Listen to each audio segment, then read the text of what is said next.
Vous m'entendez? Oui. Comme national de la presse congolaise, Madame la ministre,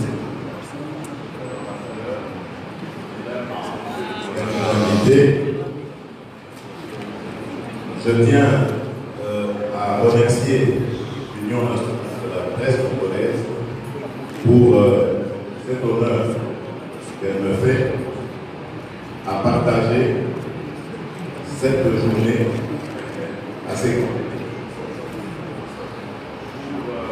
Célébrer ou se souvenir de ce que nous devons favoriser, c'est-à-dire la liberté de la presse. Je ne vais pas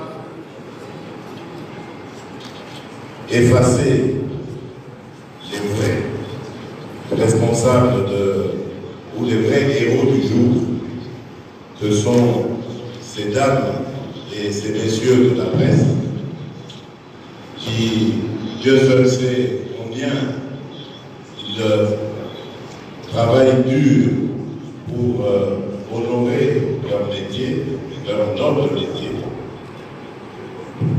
Mais en tant que responsable numéro 1 de ce pays, je me dois d'être à leur côté, sans vouloir leur faire de l'ombre dans ce jour qui leur est dédié. Je me dois d'être à leur côté pour leur dire combien je suis soucieux des difficultés qu'ils traversent. J'ai promis, lors de mon accession au pouvoir, d'être celui qui favorisera la liberté de la presse, mais également qui consacrera la presse comme un véritable quatrième pouvoir. Qu'est-ce que j'entends par là? Eh bien, la première des choses que je voudrais dire ici, c'est que tout part des dernières élections, évidemment, et de l'alternance qui est survenue de ces élections. Cette alternance, n'en déplaise au prophète des malheurs, est pour moi une première pierre à l'édifice que je vous invite tous à bâtir, c'est-à-dire cet état de droit qui nous est cher et qui a été particulièrement cher à quelqu'un qui m'est très proche. Je pense ici à Étienne Tshisekedi Ouamouloumba, qui a consacré toute sa vie pour que cette liberté, cet état de droit surtout, devienne une réalité. Et donc, oui, ce qui s'est passé le 24 janvier est quelque chose d'historique, d'exceptionnel, et qui est une première pierre à l'édifice que je vous invite tous à bâtir. Mais pourquoi je le dis dans cette enceinte et aujourd'hui? Parce que je pense, en tant que quatrième pouvoir, comme je le disais, la presse est un des moteurs essentiels de l'élection d'un état de droit dans ce pays.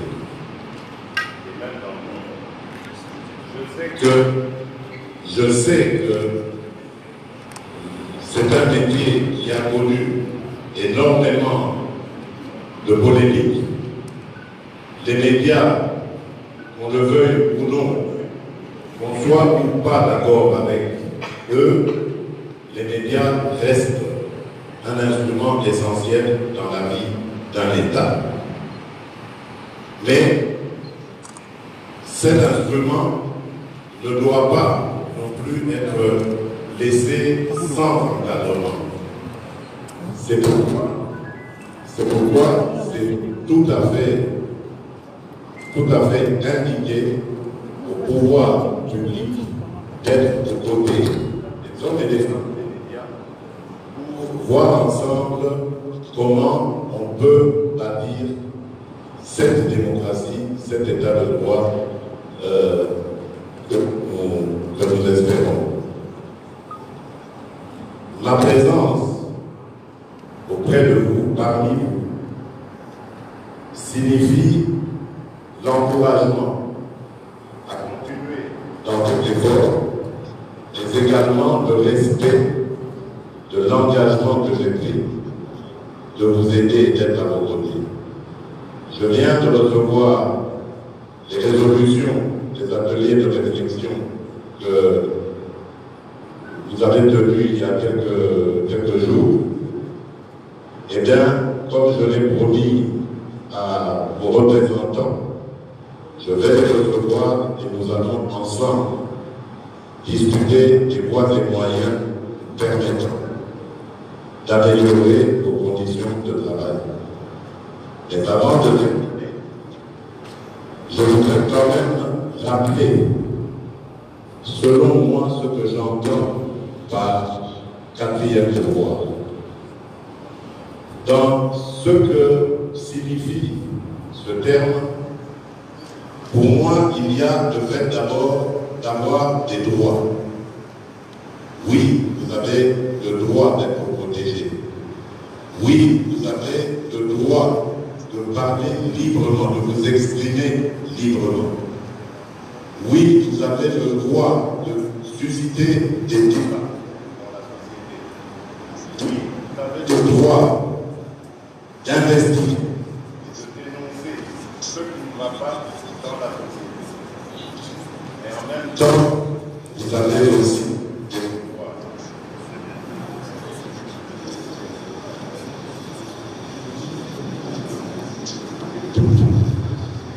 Les aléas de la technique. En même temps, disais-je, vous avez aussi des devoirs. Et votre devoir est, vous le savez mieux que moi d'ailleurs, d'observer cette éthique et cette déontologie qui vous a permis de devenir ou d'exercer ce noble métier. C'est très important de nos jours, surtout où il y a cette menace des fameux réseaux sociaux qui ont vu pulluler une autre catégorie d'hommes et de femmes de médias. Et une catégorie qui a pullulé un peu de manière sauvage et qui vous fait d'une certaine façon concurrence, voire qui jette parfois un discrédit à ce noble métier qui est le vôtre. Donc c'est très important pour vous de vous distinguer de ces médias qui, comme vous le savez, amènent énormément de polémiques dans la société et de vous distinguer en montrant ce que vous avez appris de par vos formations et qui nécessite évidemment d'être mis en valeur. Donc ça, ce sont vos devoirs également. Donc celui de dire les choses avec force, avec conviction, mais surtout avec objectivité. Vous ne devez pas le perdre, vous ne devez pas perdre cette objectivité, car c'est elle qui est la colonne vertébrale de la noblesse même de ce métier. Donc voilà, en attendant de pouvoir aller en profondeur avec vos représentants que je recevrai très prochainement, ce que je peux dire à cet état. Je vous remercie encore pour l'honneur que vous m'avez fait de venir partager ce jour, ce moment avec vous. Et je vous dis à très bientôt, que Dieu vous garde. Merci.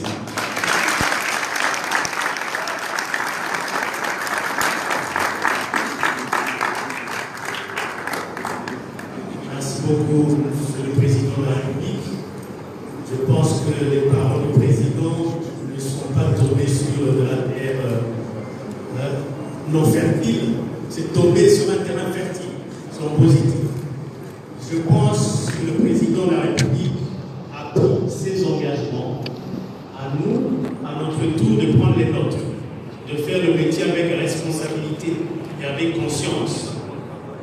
Monsieur le Président de la République, comme je l'ai dit au début, vous êtes le tout premier chef de l'État à venir partager avec nous cette journée de la liberté de la presse.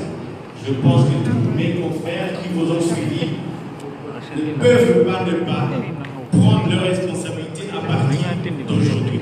Parce que vous pouvez prendre vos responsabilités, tant que nous n'avons pas pris les nôtres, il va y avoir toujours friction. Parce que le rôle de l'État, c'est de mettre aussi de l'ordre, et tout le monde le sait. Merci encore une fois, Monsieur le Président de la République.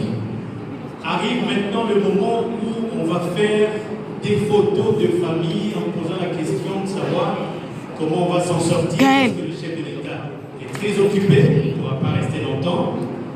Alors je voudrais peut-être prendre la première rangée de ce point jusqu'à ce point. S'il a encore une minute, on va ajouter 2 rangées, etc. Sans bousculer. Ça se passe bien sûr. devant l'estrade.